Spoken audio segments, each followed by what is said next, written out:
Allora, un tocco di internazionalità per Panarea Catanzaro, che oggi ha compiuto il secondo passo verso l'impresa cui era chiamata in questa tappa di Catania.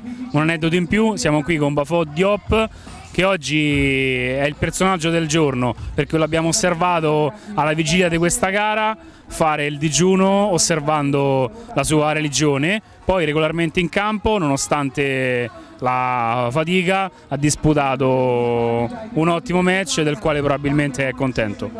Tu es heureux de la partie que tu as jouée aujourd'hui? Ouais, je suis très content de la partie. D'abord, je remercie mon coach Francesco qui m'a vraiment aidé, parce que lui il me comprend, parce qu'avec le Ramadan c'est pas facile de jouer, mais il me comprend. Et maintenant je suis très content parce que notre équipe a gagné. On a obtenu l'objectif qu'on voulait, avoir les 3 points, même si, bon,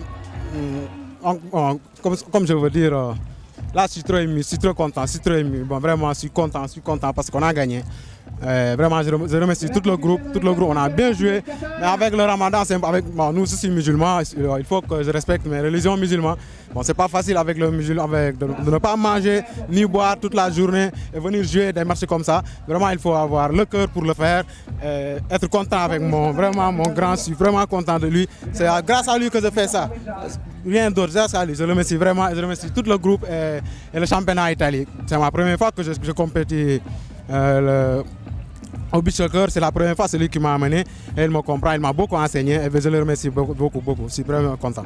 Vraiment. Possiamo sintetizzare, oltre che con i gesti, e tradurre con le parole la contentezza, la grinta di Bafò Diop, che è contento per questi altri 3 punti conquistati da Panarea, che lasciano più che aperte le speranze di qualificazione per le finali di Terracina. Siamo qui anche con Francesco Procopio, l'autore dell'arrivo probabilmente a Catanzaro di Bafò Diop, una scelta che si sta rivelando tappa dopo tappa azzeccata.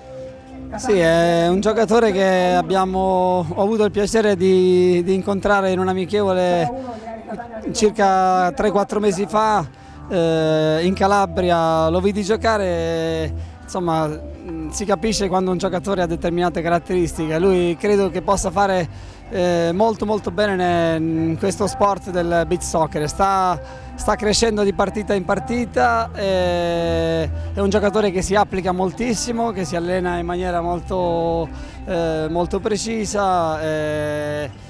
Credo che vedremo il vero Diop anche nelle finali scudetto, se domani riusciremo a battere la Vigor Lamezia e quindi conquistare il pass per le finali.